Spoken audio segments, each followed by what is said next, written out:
Today, tensions flared on Capitol Hill as Secretary Noem faced sharp questioning over border spending, a controversial $50 million jet request, and the growing influence of Mexican cartels recruiting American teenagers. If you're new here, make sure you subscribe because this is where we break down these hearings so you don't have to sit through hours of political jargon. Gallego. Thank you, Mr. Chair. Thank you, Secretary Noem, for attendance today. Let me start by also agreeing with Senator Moreno on some things, and I think it is positive the Trump administration has provided stronger border security to keep illegal border crossings as close to zero as possible. We definitely have seen that in Arizona. My concern is that it's not sustainable. It's expensive. And that's why I recently released a common sense border security that would make it sustainable and would actually deliver long-term solutions. But let me get to my first question. Your department is overspending right now. It's on track to run out of money again by mid-July to support a mass deportation campaign that can't be afforded. At the same time, though, you recently requested a $50 million allotment for a private Gulfstream jet. That's $50 million of taxpayer money to subsidize some of your national tours that you've been going on. Meanwhile, Republicans are about to kick another 13 million people off Medicaid to fund taxes for the rich on the backs of some working class Americans. So how can you justify spending millions, 50 million, on a jet while your department is definitely overspending and Republicans in Congress are about to strip also health care from millions of Americans? Well, Senator, thank you for the question. We are spending our dollars appropriately and will be on budget. When your reference to the airframe that was the requested dollars were put in for, that's for the Coast Guard. It's to replace an existing jet that is over 20 years old and is beyond its usable hours. And the Coast Guard for many, many years has been neglected and has many airframe that have been grounded because they can't even be maintained anymore. The suppliers that give us parts and repairs and maintenance for them have said that they'll no longer support that kind of a mission. We have cutters that haven't been completed, that haven't been deployed out across the world. And then we also, beyond that, are asking for a request to build out the number of Coast Guard members that we need in place. We're asking for 15,000 more to complete the missions that are going forward. Are you going to have access to that $50 million Gulfstream jet that the Coast Guard is going to supply? The Coast Guard will use that jet exactly how it uses the jets that it has today, exactly in the same manner that it uses the ones that it has in place today. So would you consistently be using it to travel? I don't know if I would use that one or if I would use the other one. I have no idea. But I do spend time out there with our components, making sure that they are know that they have a secretary that's engaged with them, that's visiting with them, seeing what their needs are. No, sir, they're not photos. They've meant the world to the individuals at the Department of Homeland Security. They have meant the world to our ICE agents, our border agents, when they ask me to be out there with them so they know what their lives are like. Talking to some law enforcement, besides those under DHS, we've also seen some law enforcement that have been pulled away from investigations, such as child porn, sex trafficking. We've had some agents pulled in that were doing investigations on bank fraud that are now, provisional ICE agents. And I think creating and making them do this type of work is also making us more and more dangerous, since they're not actually doing this long-term investigation.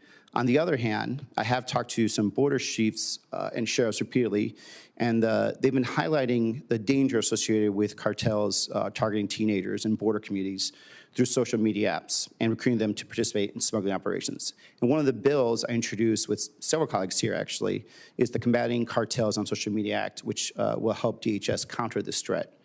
Arizona communities cannot wait for the legislative process to play out on this. What is DHS doing to solve this problem and help keep American children and communities safe from cartel criminal activity and recruitment too?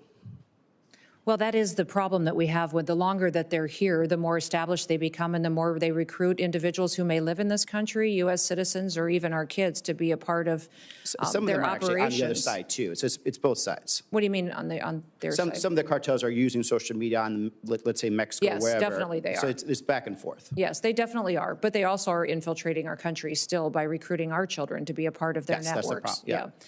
So we're working with not just the experts that we have within CBP and ICE, but also using our other components to address some of the sophistication that we've seen in these apps, as far as CISA and partnerships that they may have with private industry that can give us insight in what we can do to deploy our own counter-terrorist activities and applications to those systems, what we can do to make sure that we're stopping their ability to communicate with our children and bringing awareness. The Department of Homeland Security has programs in different areas, such as the Know to Protect and the other programs you may be familiar with. Have you been able to work directly with the social media companies, though, not just through the legislative process? We have had conversations with the social media companies. And because by the time we get around to doing it, we're losing more and more people. So like having a very direct conversation in a concentrated effort to actually have outcomes is going to be quicker because they have the option to do it. We don't have to come in and do it. They just choose not to because they'd rather make more money than anything else.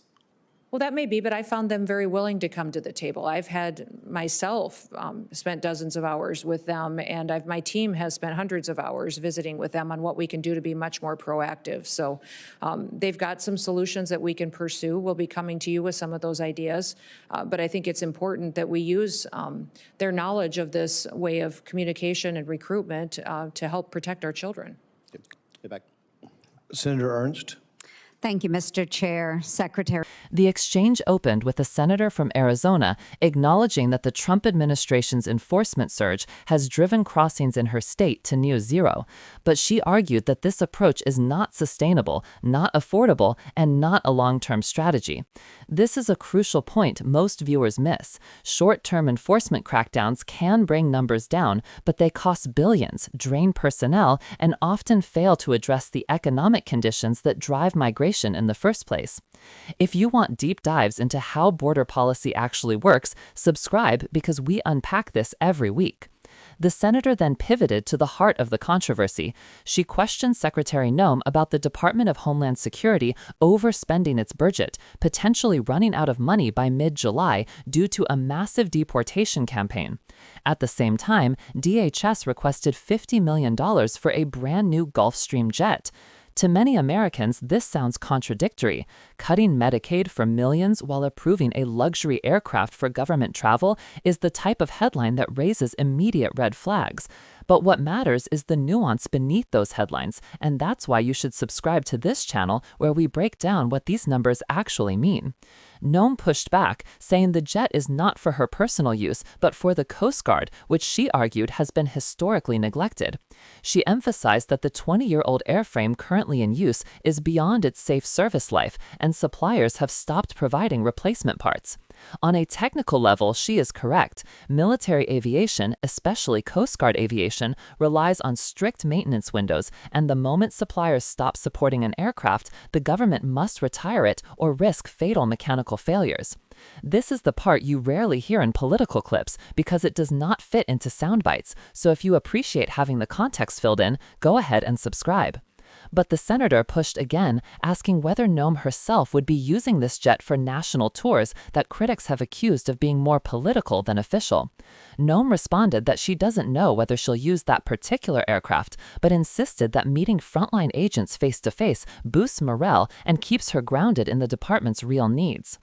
We bring you these behind-the-scenes dynamics so you can actually understand what drives policy behavior, so subscribe if you want this level of clarity more often.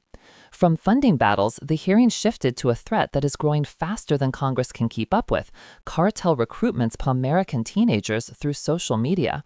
Border police and sheriffs have been warning lawmakers that cartels are using apps like Snapchat and TikTok to lure minors into driving migrants, moving drugs, and participating in dangerous smuggling runs. This is not hypothetical. Cases in Arizona and Texas showed teens being paid a few $100s to drive human cargo across border highways, often ending in deadly crashes or federal charges. If understanding the real-world impact of these issues matters to you, subscribe because we break these cases down with the news often skips. Noem agreed that the longer cartel networks remain in the United States, the more entrenched and profitable they become. She warned that their presence encourages more recruitment, more trafficking, and more danger for local communities. But what she did not fully address was how DHS plans to cut these networks off at the digital level. Social media monitoring sits at the intersection of privacy, law enforcement authority, and child safety, and Congress is still struggling to draw clear lines. That's why we continue covering these hearings in detail, and if you want to stay informed without the noise, make sure you subscribe. In the end, the hearing underscored a growing tension in Washington. Lawmakers want tougher border enforcement, but they disagree on how to fund it, how to sustain it, and how to protect American communities caught in the crossfire. Meanwhile, DHS is balancing outdated equipment, frontline staffing shortages, and the digital evolution of cartel crime. These hearings matter because the decisions made inside that room ripple outward to millions of families across the country. If you want more coverage that explains not just what happened, but why it matters and how it affects you, hit subscribe and turn on notifications. We break these hearings down so you always understand the bigger picture.